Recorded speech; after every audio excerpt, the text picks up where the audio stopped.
What's up, YouTube? Welcome to another day in HPH Life. I'm going to do another little rant this morning because I think it needs to be done. Just things that I see, things I've been seeing for a while, but seen a lot of it over the last couple of days, and it just kind of irks me. And that's the destruction of trucking in America.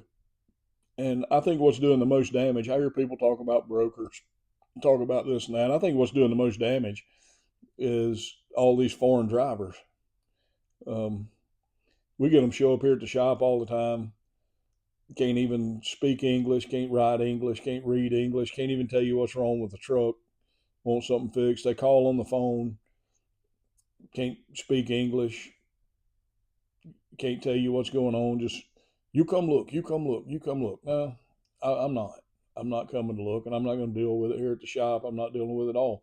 We see them roll in here 2 and 3 in a truck, and they live in there. They live off noodles and instant rice out of the microwave. They've got a hole cut in the floorboard, and I see this a lot. Seriously, they've got a hole cut in the floorboard of the sleeper that they use as a bathroom so that they don't have to stop and keep going down the road. Bottom side of the truck covered in feces, and my guys ain't crawling under nothing like that. We're just not going to do that. That's not happening. I don't care if they ever get their truck fixed or not. Um, I drive now about 80 miles, 75, 80 miles each way back and forth to work if I come to the shop in Birmingham. And a fair part of that's on a local interstate, local section of the interstate, I guess. And this section of interstate gets worked pretty hard by the DOT. It's not uncommon for me to see 4 to 7 state troopers doing DOT inspections on this section. And I come down through there this morning, and in about 18 miles, I see 7 trucks. They're getting inspections, and about half of these, I see people standing out beside them. One, two, three, Asians, uh, Indians, dot not feather, uh, probably Russian, everybody but American, standing out there beside these trucks, getting these DOT inspections. And I look at Facebook, some of the trucking groups and stuff a lot. I mostly use it to buy and sell trucks, mostly buy trucks. I don't sell a lot of trucks on there, but I buy a lot of trucks off of Facebook Marketplace and some of the groups that's in there. I look through there and just see what's going on, trying to keep up. And I saw this weekend where somebody had made a post about this exact same thing and just getting hammered. And a lot of the folks that had comments were obviously non-Americans, talking about, if we had more foreign truck drivers in this country, we could drive the cost of shipping down and drive the cost of freight down to where people can afford to buy the goods. That's not what's going to change that. That's not what's doing this country any good. What would change it in this country is drill oil right here that we have in America, get diesel fuel down to where truck drivers can afford it. And, you know, that would make a difference. Insurance, I've talked about that before. Insurance is uh, insane and driving people out of business. I know a lot of people. I've seen, I look at auctions all the time and I see 200, 300 trucks on there with sequential serial numbers for sale. Not hard to figure out what happened there. Somebody went out of business. I see on Facebook and other places, I've seen trucks that I know, trucks that we work on or that I know who owns them, and I see them for sale. In a lot of cases, some of these trucks that are for sale right now is just a guy in his truck trying to make a living and feed his family, and he can't anymore. With fuel prices and insurance prices and freight being so cheap, he can't make a living in this industry anymore. He's done. He's selling his truck. Um, he'll go find a job at another trucking company or maybe even get out of trucking industry altogether. And so you got more and more of these folks taking over, and it's destroying the industry. Um, and I'll probably catch a lot of heat for this too. I don't care. I'll tell you what I think. I'll tell you what's on my mind. I could care less. You'll either agree or disagree. And I don't mind a good debate with somebody that has a little bit of intelligence. I'll listen to what anybody else has got to say. But, I've been around trucking all my life. In my late teens, early 20s, I tried to find a few things and did a few other things trying to get away from it, but always keep getting reeled back into the trucking business in some way or another. I've owned trucks off and on now for close to 30 years. My daddy owned trucks. My granddaddy owned trucks. I've worked on trucks since before I started kindergarten, I guess. And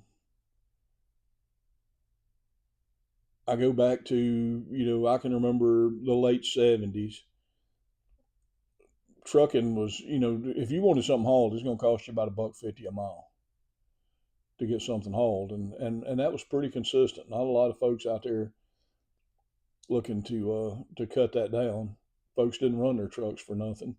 And back then, a new truck was $40,000-$50,000, and tires were $50, and fuel was, I guess the cheapest I can remember diesel fuel was 35-40 cents, probably a gallon. And there's a lot of things went on back then to make fuel cheaper, not necessarily putting diesel fuel in a truck, I've seen people mix burn oil and kerosene for the trucks to go out because kerosene was 10 cents a gallon. I've seen a lot of things like that done. And people trying to make a living. Back then, mechanic work was $10, $12, $14 an hour, not $150, $120. And now, right now, folks are running freight for $1 and a dime, $1 and a nickel, 95 cents a mile. I see it every day.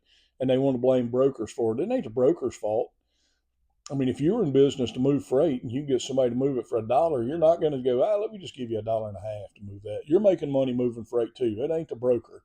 It ain't the broker's fault they can get somebody to do it cheaper. It's the folks that are moving it cheaper. That's the problem. And you get these people that live in a truck, and if they're, I guess, making a couple $100 a week apiece, that's a better life than what they had. But they're destroying the American life in the process.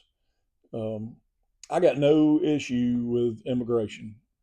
I got no issue with anybody that comes here legally looking for a better life. But to immigrate here, in my opinion, if you go back to the early years in immigration, people came here because they wanted to come to America and live the American dream and have the American opportunities. People came here and assimilated to the American lifestyle. They didn't come here to chop it up, to cut folks' throat and destroy the American way of life. And that's what happened now. The people coming here are coming here to destroy your way of life. They come here and they work for a little or nothing in a lot of cases. And not everybody does that. I mean, there's people here that come here looking to do different. I know. And there's people that come here legally and do the right thing. I know some of those people. I got no issue with them. But if you come into this country illegally, you're a criminal. And especially the administration we have now, but it's been let go for a long time, letting these folks come in and just destroy our way of life. And they come here and they work and they make money. And I've talked about it before. You go stand in the grocery store and they're in there paying for all the stuff they can't buy with the EBT card with a big wad of cash. A lot of them working for cash. And then they use that EBT card for all the stuff they can use it for. And again, not all of them, but I see it a lot. I see it a lot. And then they're sending that money home. That's not doing our economy any good. That's doing somebody else's economy a favor when they're sending that money home. If you get them coming over here and they're making enough that they can send a few $300 a week maybe back home, that's big money in some of these countries. That's a lot of money, and it's really bolstering those countries. And that money's gone from here. It's done. And I don't care what anybody says. This is an absolute assault on Americans. And I guess to me, the trucking industry is kind of what I pick because that's what I'm in and that's what I see. But it's just absolutely ridiculous. I've heard on 2 occasions, I've heard DOT officers say that they just don't even fool with it because they can't speak English. It don't matter. They can't deal with them. They pull them over and realize they can't speak English and they just send them on down the road. Really? If they can't speak English, they shouldn't even have a CDL. If you pull them over and they can't speak English and they don't qualify for a CDL, tow the truck and do something about it. Is that how we're going to run this country forever? Is just turn our back and let people keep destroying our way of life? It don't need to be. That don't need to be how we handle things. These people need to do something different. If they want to come to this country, they need to come to this country the right way, and they need to do the right things when they get here. They don't need to come here for us to celebrate Mexico's Independence Day. They don't need to come here for us to celebrate Iran's successes. They don't need to come here to dictate to us who we give aid to and who we don't give aid to, which we do way too much of anyway. There's not a lot of aid we should be putting out, and we're putting out billions every year while Americans are struggling. I could spend all day on that too, but this stuff's got to stop, folks. I don't know what's going to happen in this election in a few weeks. It's coming pretty quickly. You know, I've said before, vote with your pocketbook, vote with your grocery bill, vote with your fuel bill. I think this is the most important election ever. And I know people have said that about several, but I think each one of them has been that important. But I think this is the most important election ever because this election is going to change things in this country. And if you're voting so that somebody can use an abortion for birth care, for birth control,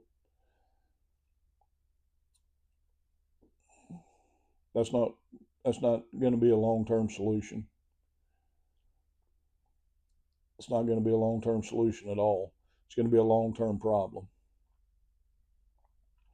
So you need to get out. You need to vote. You need to get your friends and family out to vote. And you need to vote with your pocketbook. Vote with your grocery bill. Vote with whether or not you want your kids to be able to make a living and have a decent life. And let's try to get this turned around and get it back on track and get it where these auctions are not filled up with people that have lost their livelihood. Let's get some oil drilling going on. Let's get some fuel prices down. Let's get some gas prices down. Let's get some jobs back here instead of benefiting the Chinese economy and the Taiwan economy and the Vietnam economy and the Korean economy. Let's get some jobs back here and start making some stuff here. And I practice what I preach. I practice what I preach. I mean, if I can go in a mom and pop shop and do business there, if I can buy something made here, I don't care if it costs a little more. I'm going to support here before I support anywhere else. And it's getting harder and harder to make that decision. But if we want to have a country, we're going to have to make that decision. Sometimes you have to make some hard choices.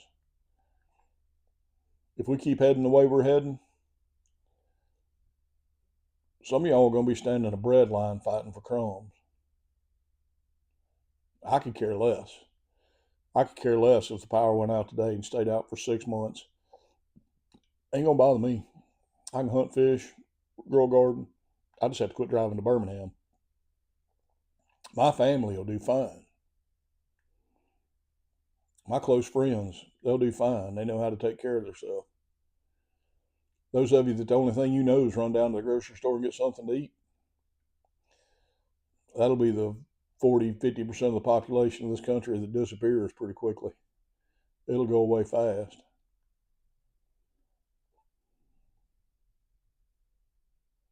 It won't matter to me as much as it does you. So you need to think about it.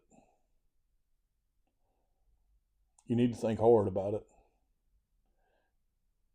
And you need to try to do something about it.